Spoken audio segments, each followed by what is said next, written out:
بسم اللہ الرحمن الرحیم الحمدللہ وکفا والصلاة والسلام علی جمیع الانبیاء خصوصاً علی سیدنا و مولانا محمد المصطفیٰ وعلی آلہ واصحابہ الاتقیاء اما بعد فاعوذ باللہ من الشیطان الرجیم بسم اللہ الرحمن الرحیم قال الملأ الذین استکبروا من قومه لنخرجنک یا شعیب والذین آمنوا معک من قریتنا او لتعودن فی ملتنا قال اولو كنا کارہین صدق اللہ العظیم۔ آج کے درس میں ہم انشاءاللہ نویں پارے کے کچھ مضامین بیان کریں گے۔ نویں پارے کے شروع میں اللہ رب العزت نے حضرت شعیب علی نبینا علیہ الصلاۃ والسلام کا واقعہ بیان کیا۔ حضرت شعیب علیہ الصلاۃ والسلام اللہ کے پیغمبر ہیں جن کو اللہ رب العزت نے مدین والوں کی طرف بھیجا تھا۔ مدین ایک شہر ہے، یہاں کے جو باشندے تھے وہ ناپ تول کے اندر کمی کرتے تھے، اور وہ جب کسی سے کوئی چیز لیتے تھے تو پوری لیتے تھے، اور جب کسی کو ناپ کر یا تول کر دیتے تھے تو وہ کمی کر کے دیتے تھے۔ اسی طرح دو الگ قسم کے باٹ انہوں نے رکھے ہوئے تھے، لینے کے الگ اور دینے کے الگ۔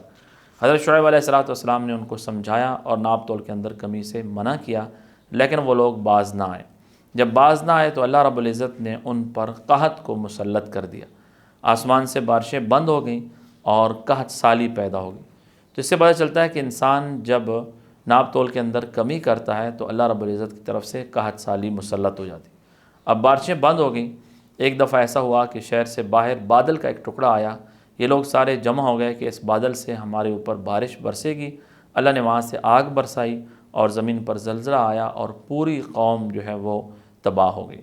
چنانچہ اللہ رب العزت نے فرمایا کہ جب بھی اللہ رب العزت کسی نبی کو بھیجتے ہیں اور وہ لوگ اس نبی کی نافرمانی کرتے ہیں تو ان پر اللہ کی طرف سے قحط سالی، مصیبتیں، پریشانیاں آ جاتی ہیں کہ شاید یہ لوگ ٹھیک ہو جائیں۔ پھر جب لوگ باز نہیں آتے تو اللہ پھر ان کو ڈھیل دے دیتے ہیں، مہلت دے دیتے ہیں۔ وہ سمجھتے ہیں کہ یہ قحط سالی ایسی آئی تھی، اب حالات اچھے ہو گئے ہیں جس طرح پہلے لوگوں میں تھے، چنانچہ وہ ڈھیل دی جاتی ہے اور وہ لوگ پیغمبر کی بات نہیں مانتے، چنانچہ اللہ ان کو اپنے عذاب میں پکڑتے ہیں۔ اس لیے انسان کو اس بات سے ڈرنا چاہیے، جب انسان نافرمانی کر رہا ہے، اللہ کی طرف سے پکڑ نہیں آ رہی تو اس کا مطلب ہوتا ہے وہ اللہ کی طرف سے ڈھیل ہے، استدراج ہے، اسے توبہ کر لینی چاہیے، معافی مانگ لینی چاہیے، اس گناہ پر جری نہیں ہونا چاہیے کہ میں ٹھیک کر رہا ہوں، اگر غلط کر رہا ہوتا تو اللہ کی طرف سے میرے اوپر پکڑ آتی۔ بعض دفعہ ڈھیل ہوتی ہے، پھر اچانک اللہ رب العزت کی طرف سے پکڑ آتی ہے، وہ انتہائی سخت ہوتی ہے۔ مشرکین مکہ کو اللہ رب العزت نے خطاب کیا کہ اگر یہ لوگ آپ کی بات مان لیتے تو ہم آسمان اور زمین سے رزق کے دروازے اور برکتیں ان کے لیے کھول دیتے۔ تو جب انسان دین پر چلتا ہے تو اللہ رب العزت ظاہری طور پر اپنی رحمتیں اور برکتیں اس پر نازل کرتے ہیں۔ اس کے بعد اس نویں پارے کے پہلے آدھے میں اللہ رب العزت نے حضرت موسیٰ علیہ السلام کا بہت تفصیلی واقعہ بیان کیا ہے۔ حضرت موسیٰ علیہ السلام کو اللہ رب العزت نے نبوت عطا کی اور فرعون اور اس کی قوم کی طرف بھیجا۔ فرعون مصر کا بادشاہ تھا اور اس نے بنی اسرائیل جو حضرت موسیٰ علیہ السلام کی قوم تھی اس کو غلام بنایا ہوا تھا۔ اللہ رب العزت نے حضرت موسیٰ علیہ السلام کو نبی بنا کر بھیجا کہ ان کو دعوت دی اور ان کو کہا کہ تم بنی اسرائیل کو میرے حوالے کرو۔ اللہ رب العزت نے موسیٰ علیہ السلام کو یہ معجزہ عطا کیا تھا کہ وہ لاٹھی کو پھینکتے تھے، وہ سانپ بن جاتی تھی۔ جب فرعون کے دربار میں آپ نے دعوت دی، اپنا معجزہ پیش کیا تو فرعون نے مقابلے میں پورے ملک کے جادوگروں کو جمع کیا اور ایک دن مقرر کر کے موسیٰ علیہ السلام کے مقابلے میں آ گیا۔ موسیٰ علیہ نبینا علیہ السلام نے ان جادوگروں کو بھی سمجھایا کہ مقابلہ نہ کرو اور اللہ پر جھوٹ نہ باندھو۔ انہوں نے نہیں مانا، انہوں نے اپنے جادو پھینکا۔ موسیٰ علیہ السلام نے لاٹھی پھینکی تو سب ان کی جو رسیاں تھیں اور لاٹھیاں تھیں ان کو وہ اس سانپ نے نگل لیا۔ چنانچہ وہ جتنے جادوگر تھے وہ سارے مسلمان ہو گئے۔ قرآن کہتا ہے فَأُلْقِيَ السَّحَرَةُ سَاجِدِينَ قَالُوا آمَنَّا بِرَبِّ ہارون وموسیٰ۔ انہوں نے کہا کہ ہم تو مسلمان ہو گئے اور موسیٰ اور ہارون کے رب کو ہم نے مان لیا۔ تو فرعون شروع میں لوگ فرعون سے کہہ رہے تھے کہ اگر ہم غالب آ گئے تو ہمیں کیا ملے گا؟ فرعون نے کہا تم میرے خاص مقرب لوگوں میں بن جاؤ گے اگر تم نے آج موسیٰ علیہ السلام پر فتح پا لی۔ دن کا جب آخری حصہ ہوا وہ سجدے میں گر گئے، مسلمان ہو گئے۔ فرعون نے کہا کہ تم نے یہ میرے خلاف سازش کی ہے، یہ موسیٰ علیہ السلام ہی معاذ اللہ تمہارے بڑے ہیں، تم نے انہی سے جادو سیکھا ہے، میں تمہیں قتل کروں گا اور کھجور کے تنوں پر سولی پہ چڑھاؤں گا۔ انہوں نے کہا ہمیں کوئی پرواہ نہیں ہے، ہم اپنے رب پر ایمان لائے ہیں۔ تو دن کے شروع حصے میں جادوگر تھے، آخری حصے میں اللہ کے پیغمبر پر ایمان لانے والے بن گئے، اور اللہ کے پیغمبر کے معجزے کا ایسا اثر ہوا کہ فرعون کی بڑی سے بڑی دھمکی پر بھی انہوں نے کہا کہ ہم دین کو نہیں چھوڑتے، تو فقض ما انت قاض، تو جو کر سکتا ہے کر لے، ہم اپنے رب پر ایمان لائے۔ چنانچہ اس کے بعد فرعون کی قوم پر اللہ کی طرف سے وقتاً فوقتاً آزمائشیں آتی رہیں اور مصیبتیں آتی رہیں کہ وہ باز آ جائے۔ چنانچہ ایک دفعہ ان پر اللہ نے ٹڈیوں کا عذاب مسلط کر دیا کہ ہر چیز کے اندر ٹڈیاں داخل ہو جاتی تھی، اتنا تنگ ہو گئے کہ کھانے پینے کی چیزوں میں ہر جگہ ٹڈیاں ہی ٹڈیاں آ گئی۔ پھر موسیٰ علیہ السلام کے پاس آئے کہ آپ دعا کریں، ہم بنی اسرائیل کو آپ کے ساتھ بھیج دیں گے۔ موسیٰ علیہ السلام نے دعا کی، پھر منکر ہو گئے۔ اللہ نے جوؤں کا عذاب مسلط کیا، مینڈکوں کا، خون کا، مختلف عذاب آئے۔ خون کا عذاب یہ تھا کہ ہر چیز میں کھانے کی چیز خون بن جاتی تھی، پانی ہے تو وہ بھی خون بن جاتا تھا۔ تو جب تنگ ہوئے پھر موسیٰ علیہ السلام سے دعا کی، درخواست کی، موسیٰ علیہ السلام نے دعا کی، تو پھر وہ جب اللہ کہتا ہے کہ جب اللہ قرآن فرماتا ہے کہ جب ہم عذاب کھول دیتے تھے تو پھر وہ وعدہ توڑ دیتے۔ چنانچہ آخر میں اللہ رب العزت نے موسیٰ علیہ السلام کو حکم دیا کہ آپ بنی اسرائیل کو لے کر یہ مصر چھوڑ دو۔ چنانچہ بنی اسرائیل کو آپ لے کر راتوں رات نکل گئے۔ صبح جب فرعون والے قوم ان کی اٹھی تو انہوں نے دیکھا تو بنی اسرائیل موجود نہیں ہے۔ چنانچہ وہ جمع ہوئے اور بنی اسرائیل کا پیچھا کیا، تو ایک جگہ آگے جا کر دریا آتا تھا، وہاں پر بنی اسرائیل پہنچے تو موسیٰ علیہ السلام کو حکم ہوا کہ لاٹھی پھینکیں۔ آپ نے لاٹھی دریا کے پانی پر ماری، اللہ نے راستے نکال دیے، بنی اسرائیل پار ہو گئے اور فرعون اور اس کی قوم ساری غرق ہو گئی۔ اس کے بعد بنی اسرائیل دوبارہ مصر کے اندر آباد ہو گئے، اور بنی اسرائیل نے موسیٰ علیہ السلام کو کہا کہ آپ کوئی کتاب کا بندوبست کریں کہ ہم کسی کتاب پر عمل کرنا چاہتے ہیں۔ چنانچہ موسیٰ علیہ السلام نے اللہ سے دعا کی، اللہ نے فرمایا طور پہاڑ پہ تشریف لائیں۔ موسیٰ علیہ السلام طور پہاڑ پہ تشریف لائے اور 30 دن تک آپ نے قیام فرمایا، تو اللہ پاک نے فرمایا کہ 10 دن مزید قیام فرمائیں۔ 40 دن کا قیام ہوا، اللہ نے تورات دی۔ ادھر بنی اسرائیل میں ایک شخص تھا سامری، اس نے ایک سونے کا بچھڑا بنا لیا اور وہ گائے کی پرستش کرتا تھا۔ اس نے آدھی قوم کو کہا کہ یہ ہمارا رب ہے، چنانچہ آدھی قوم وہ اس بچھڑے کی عبادت کرنا شروع ہو گئی۔ جب موسیٰ علیہ السلام واپس تشریف لائے تو دیکھا تو آدھی قوم جو ہے وہ بچھڑے کی عبادت کر رہی۔ چنانچہ موسیٰ علیہ السلام نے ان کو سمجھایا تو وہ لوگ سمجھ گئے۔ اللہ نے فرمایا کہ ان کی توبہ یہ ہے کہ یہ لوگ جنہوں نے بچھڑے کی عبادت کی ہے دوسرے ایک طرف ہو جائیں، ان کو قتل کریں۔ چنانچہ ان میں سے کچھ لوگ قتل ہوئے، پھر اللہ نے ان کی توبہ قبول کی۔ تو اس قسم کے مختلف جو واقعات ہیں یہ بنی اسرائیل کی تفصیل کے ساتھ پہلے آدھے پارے کے اندر اللہ رب العزت نے بیان فرمائے۔ دوسرا آدھا پارہ جو ہے اس میں اللہ رب العزت نے سب سے پہلے ایک وعدے کا ذکر کیا جو اللہ رب العزت نے تمام انسانوں سے لیا تھا۔ وہ وعدہ ہے، قرآن کہتا ہے وَإِذْ أَخَذَ رَبُّكَ مِن بَنِي آدَمَ مِن ظُهُورِهِمْ، کہ تیرے رب نے آدم علیہ السلام کی اولاد کو ان کی پیٹھ سے نکالا اور ان کو گواہ بنایا کہ الستُ بربکم، کیا میں تمہارا رب نہیں ہوں؟ تو ہم سب انسانوں نے اللہ رب العزت سے وعدہ کیا کہ یا اللہ آپ ہمارے رب ہیں۔ اب ہم سب اللہ سے وعدہ کر چکے ہیں کہ آپ ہمارے رب ہیں۔ اب دنیا میں ہم آئے ہیں تو ہمیں وہ وعدہ یاد نہیں ہے، لیکن اللہ رب العزت کے جو پیغمبر ہیں، اللہ کی کتابیں، وہ ہمیں بتا رہی ہیں کہ آپ نے اللہ سے ایک معاہدہ کیا ہو، اس معاہدے کو پورا کرنا ہے۔ تو اللہ کے پیغمبر جو دنیا میں تشریف لاتے ہیں وہ اس بات کے اظہار کے لیے ہوتے ہیں، اس بات کو بیان کرنے کے لیے ہوتے ہیں کہ اے لوگو تم نے اللہ سے ایک وعدہ کیا ہوا ہے، تم اس وعدے کو پورا کرو۔ اللہ رب العزت نے سورہ اعراف کے اندر انسانوں کو یہ حکم دیا کہ وَلِلَّهِ الْأَسْمَاءُ الْحُسْنَى فَادْعُوهُ بِهَا، کہ اللہ کے اچھے اچھے نام ہیں، اسماء الحسنہ اچھے اچھے نام ہیں، فَادْعُوهُ بِهَا، اللہ کو ان ناموں کے ساتھ پکارا کرو۔ احادیث میں آتا ہے رسول اللہ صلی اللہ علیہ وسلم نے فرمایا کہ اللہ کے 99 نام ہیں، جو شخص ان کو یاد کر لے گا اللہ رب العزت اسے جنت میں داخل کریں گے۔ تو اللہ کے 99 نام احادیث میں آتے ہیں، یہ قرآن پاک کے شروع میں بھی لکھے ہوتے ہیں، ان کو یاد کرنا چاہیے اور دعا کے اندر اللہ رب العزت کو ان ناموں کے ساتھ پکارنا چاہیے۔ یہ قرآنی حکم ہے کہ اللہ کو اللہ کے ناموں کے ساتھ پکار کر اللہ سے دعا کی جائے۔ اس کے بعد اللہ رب العزت نے فرمایا کہ جو لوگ ہماری آیتوں کا انکار کرتے ہیں ہم انہیں ڈھیل دیتے ہیں، سنستدرجہم من حیث لا یعلمون۔ یہ ایک بڑا عجیب مسئلہ ہے کہ بعض دفعہ انسان اللہ کی نافرمانی کرتا ہے تو کچھ تنبیہ ہو جاتی ہے، بعض دفعہ انسان اللہ کی نافرمانی کرتا ہے، اللہ کی طرف سے کوئی اس پر پکڑ تنبیہ نہیں آتی، وہ یہ سمجھتا ہے کہ میں یہ کام ٹھیک کر رہا ہوں، اور اس کے بعد وہ اسی گناہ میں غلط کام میں لگا رہتا ہے۔ یہ اللہ کی طرف سے استدراج اور ڈھیل ہوتی، اور پھر اللہ کی پکڑ اچانک جب بندے پر آتی ہے اور بندے کو سمجھ نہیں لگتی۔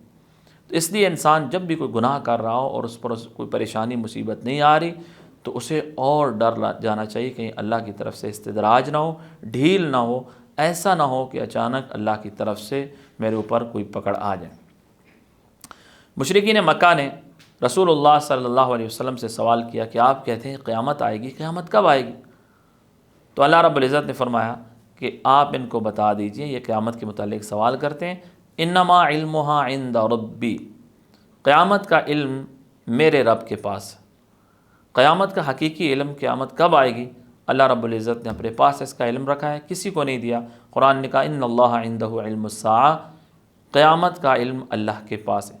حضرت جبریل امین ایک دفعہ رسول اللہ صلی اللہ علیہ وسلم کی خدمت میں تشریف لائے اور ارشاد فرمایا کہ متی الساعہ، یا رسول اللہ قیامت کب آئے گی؟ تو آپ نے فرمایا مل مسئول عنہا بعلم من السائل، اس میں جس سے سوال کیا جا رہا ہے وہ بھی سائل سے زیادہ نہیں جانتا۔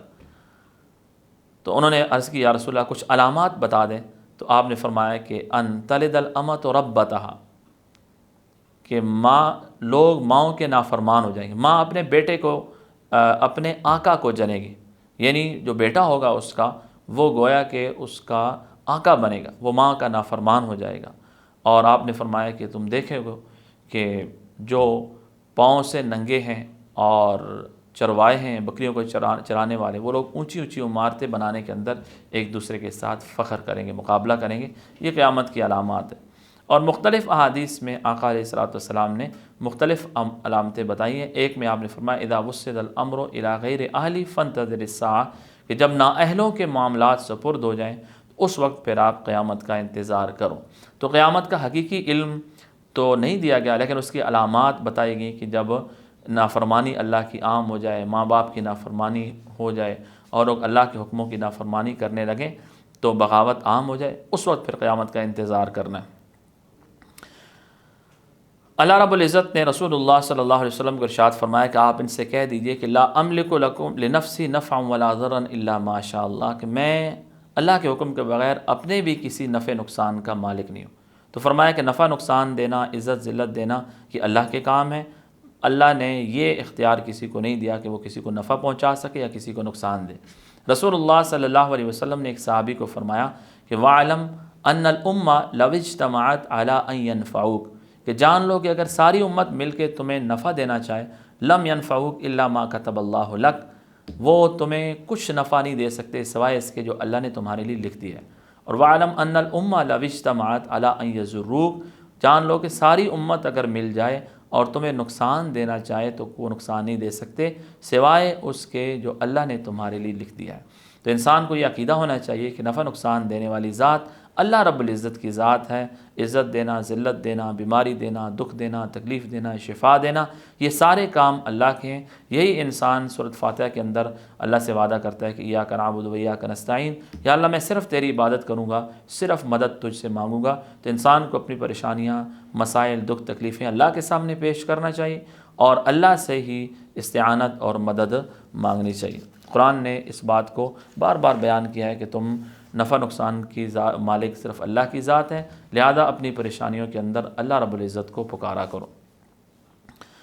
سورہ اعراف کے آخر میں اللہ رب العزت نے ایک حکم دیا کہ اذا قرئ القرآن فاستمعوا له وانصتوا لعلکم ترحمون، کہ جب قرآن کی تلاوت کی جائے تو تم فاستمعوا له، کان لگاؤ، وانصتوا، اور خاموش رہو، لعلکم ترحمون، شاید کہ تم پر رحم کیا جائے۔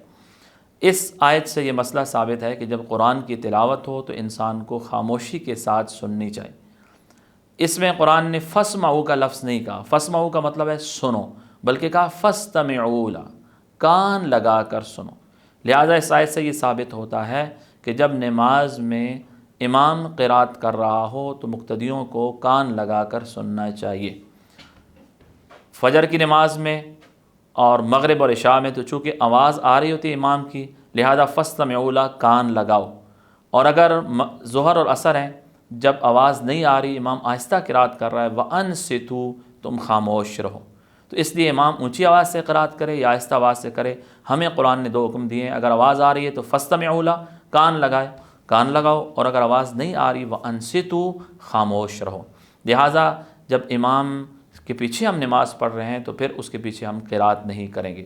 ترمذی شریف کی حدیث ہے، رسول اللہ صلی اللہ علیہ وسلم نے فرمایا، من کان لہ امام فقراۃ الامام لہ قراۃ، جس کا امام ہو تو امام کی قرات مقتدیوں کی قرات ہوتی ہے، لہٰذا مقتدیوں کو امام کے پیچھے قرات نہیں کرنی چاہیے، اور امام کی قرات مقتدی کی قرات کی طرف سے کافی ہو جاتی ہے۔ نامے پارے کا جو آخری پاؤ ہے، یہاں سے سورہ انفال شروع ہو رہی ہے۔ سورہ انفال اور توبہ یہ دو صورتیں ہیں، ان کے اندر اللہ رب العزت نے جہاد کے کچھ واقعات اور کچھ احکامات کو ذکر کیا۔ سب سے پہلے اللہ رب العزت نے ایمان والوں کی 4 صفات بیان کی۔ فرمایا ایمان والے وہ ہیں، انما المؤمنون اذا ذکر اللہ وجلت قلوبہم، جب اللہ کا ذکر کیا جاتا ہے تو ان کے دل ڈر جاتے ہیں۔ وَإِذَا تُلِيَتْ عَلَيْهِمْ آيَاتُهُ زَادَتْهُمْ إِيمَانًا وَعَلَىٰ رَبِّهِمْ يَتَوَكَّلُونَ، اور جب قرآن کی آیتیں تلاوت کی جاتی ہیں تو ان کا ایمان بڑھ جاتا ہے اور اپنے رب پر وہ توکل کرتے ہیں، بھروسہ کرتے ہیں۔ نمبر 3، الَّذِينَ يُقِيمُونَ الصَّلَاةَ، نماز کا اہتمام کرتے ہیں، وَمِمَّا رَزَقْنَاهُمْ يُنْفِقُونَ، ہمارے دیے ہوئے رزق میں سے وہ خرچ کرتے ہیں۔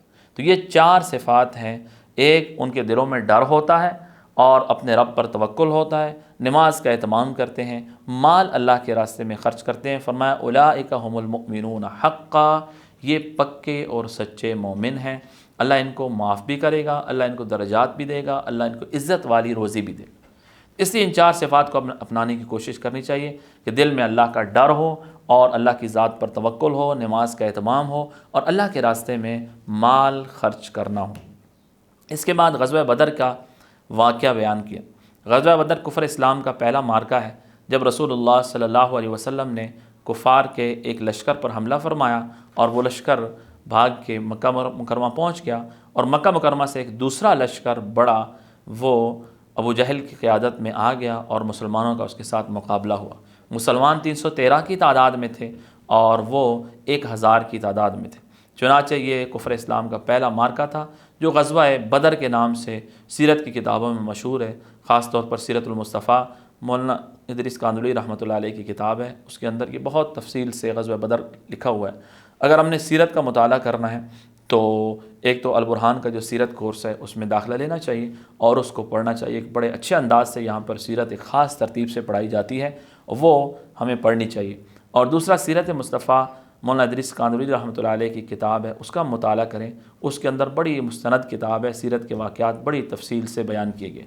تو یہاں غزوہ بدر کو، اس واقعے کو قرآن نے بیان کیا ہے اور اس کی تفصیل جو ہے وہ سیرت مصطفیٰ کے اندر موجود ہے۔ اللہ رب العزت نے سورہ انفال میں مسلمانوں کے حکم دیا کہ انما اموالکم و اولادکم فتنہ، کہ تمہارے مال اور تمہاری اولادیں تمہارے لیے آزمائش ہیں۔ عربی میں فتنہ آزمائش کو کہتے ہیں کہ اللہ یہ مال اور اولاد دے کر تمہیں آزماتے ہیں کہ انسان اس مال کے ہوتے ہوئے اللہ کو یاد رکھتا ہے یا اللہ کو بھول جاتا ہے، اولاد کے ہوتے ہوئے انسان اللہ کی طرف متوجہ ہوتا ہے یا اولاد کی محبت میں انسان اللہ کو چھوڑ کر گناہوں میں اور دنیا کی لذتوں میں مشغول ہو جاتا ہے۔ تو یہ مال اور اولاد انسان کے لیے بڑی آزمائش ہے، یہ انسان کو کبھی بھی دین کے کام سے روکے نہیں، بلکہ ان کو اپنے دینی کام میں معاون بنانا چاہیے۔ اولاد کی صحیح تربیت کرنی چاہیے، رزق حلال ان کے پیٹ میں جانا چاہیے اور ان کے منہ میں حلال لقمہ داخل کرنا چاہیے اور ان کو حرام نہیں کھلانا چاہیے۔ مال اگر اللہ نے دیا ہے تو اس کا صحیح استعمال کرنا چاہیے، اس کو گناہ کے کاموں میں اس کو نہیں لگانا چاہیے۔ کفار نے، مکہ کے جو کافر تھے رسول اللہ صلی اللہ علیہ وسلم کے مخالف تھے، انہوں نے مکہ میں جمع ہوئے اور کہا کہ یا اللہ، اگر رسول اللہ صلی اللہ علیہ وسلم اللہ کے سچے نبی ہیں تو فَأَمْطِرْ عَلَيْنَا حِجَارَةً مِّنَ السَّمَاءِ، آسمان سے ہمارے اوپر پتھر برسا۔ یعنی یہ ان کا ضد اور حسد تھا کہ یہ نہیں کہا کہ یا اللہ، اگر آپ اللہ کے سچے، آپ آقا علیہ السلام تیرے سچے نبی ہیں تو ہمیں اتباع کی توفیق دے، بلکہ کہا کہ یا اللہ، اگر یہ آپ کے سچے نبی ہیں ہمارے اوپر آسمان سے پتھر برسا۔ اللہ نے فرمایا کہ جب تک آپ موجود ہیں ان پر عذاب نہیں آئے گا، اور جب تک لوگ استغفار کرتے رہتے ہیں اللہ سے اس وقت تک بھی عذاب نہیں آتا۔ تو چنانچہ عذاب تو بعد میں آیا، لیکن اس وقت عذاب ان پر اللہ کی طرف سے نہیں آیا۔ استغفار ایک ایسی چیز ہے کہ جس کی وجہ سے قرآن کہتا ہے کہ وَمَا كَانَ اللَّهُ مُعَذِّبَهُمْ وَهُمْ يَسْتَغْفِرُونَ، کہ جب وہ اللہ سے استغفار کرتے ہیں تو اللہ کا عذاب نہیں آتا۔ استغفار، قرآن نے استغفار کے بہت فضائل بیان کیے، استغفروا ربکم انہ کان غفارا، کہ اے لوگو استغفار کیا کرو، اللہ تمہارے گناہ معاف کریں گے۔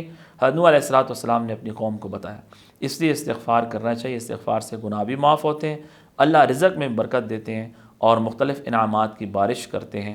دعا ہے اللہ پاک ہم سب کو عمل کی توفیق عطا فرمائے۔